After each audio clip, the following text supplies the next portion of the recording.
मुख्य उद्देश्य हमारा है कि राष्ट्रीय लोक जनशक्ति पार्टी की मजबूती, संगठन का विस्तार,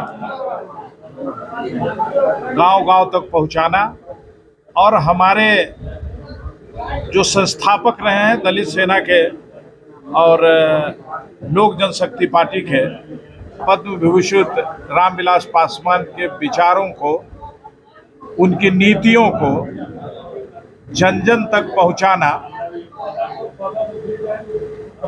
और अपनी नीतियों का भी विस्तार करना, यह हमारा मुख्य उद्देश्य है राष्ट्रीय लोक जनशक्ति पार्टी और दलित सेना का।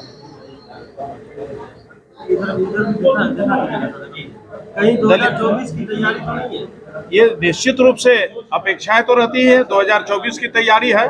हम अपने कार्यकर्ताओं को, हम अपने नेताओं को और साथ साथ एनडीए की जो नीतियां हैं, मोदी जी जो प्रधानमंत्री के रूप में कार्य कर रहे हैं जितनी लोकप्रियता के साथ, उनके कार्यों को भी हम गांव-गांव फैला रहे हैं और अपनी पार्टी के नीतियों को और सिद्धांतों को भी और संगठन की मजबूती के साथ भी कार्यकर्ता सम्मेलन में कार्यकर्ता को किस तरह का प्रशिक्षण दिया गया, क्या निर्देश दिया गया, किस तरह से पार्टी का हित में काम करेगा?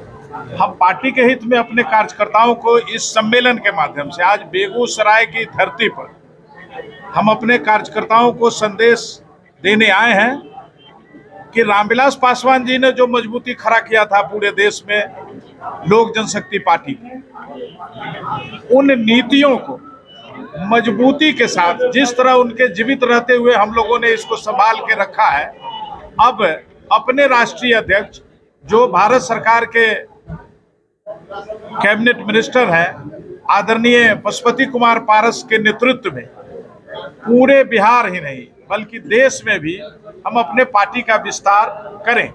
दलित सेना का विस्तार पूरे देश में है, राष्ट्रीय लोक जनशक्ति पार्टी का विस्तार भी पूरे देश में है और जो तैयारी अभी 24 की चल रही है उस पर हम पूरी दमखम के साथ हम उतरेंगे। निश्चित रूप से ये हमारी अपेक्षाएं हैं, इस पर काम हम लोग कर। साथ साथ आप रोजगार के ऊपर रोजगार के सवाल कर रहे हैं। आपने देखा होगा कि जिस महकमा के मंत्री हमारे आदरणीय पशुपति कुमार पारस जी हैं, अभी हाल आज के ही अखबारों में छपी है, शहनवाज हुसैन के साथ उनकी वार्ता हुई है जमीन उपलब्ध कराने के संबंध में। बिहार में ये NIFTEM national food institute of technology का एक बहुत बड़ा विश्वविद्यालय खुलने जा रहा है, जिसमें निश्चित रूप से रोजगार गाहे बेगाहे दोनों परिस्थितियों के साथ हमको हासिल होगा। आज माननीय मंत्री जी ने इस बात का अखबारों में आज छपी भी है। साथ साथ बिहार में सबसे पहला कार्यालय फूड प्रोसेसिंग मिनिस्ट्री का पूरे बिहार में इसको देखेगी, प्रशिक्षण कार्यक्रम चलाया जाएगा किसानों के बीच में, जो हमारे व्यापारी हैं उनके बीच में भी। हाजीपुर में बहुत जल्द हमको लगता है कि अगस्त में खुल जाना चाहिए और ये प्राथमिकता के साथ खुलेगी। ये पता है कि आजकल जो फूड प्रोसेसिंग की स्थिति बन गई है पूरे देश दुनिया में, हम अव्वल स्थिति में आएंगे बिहार में भी।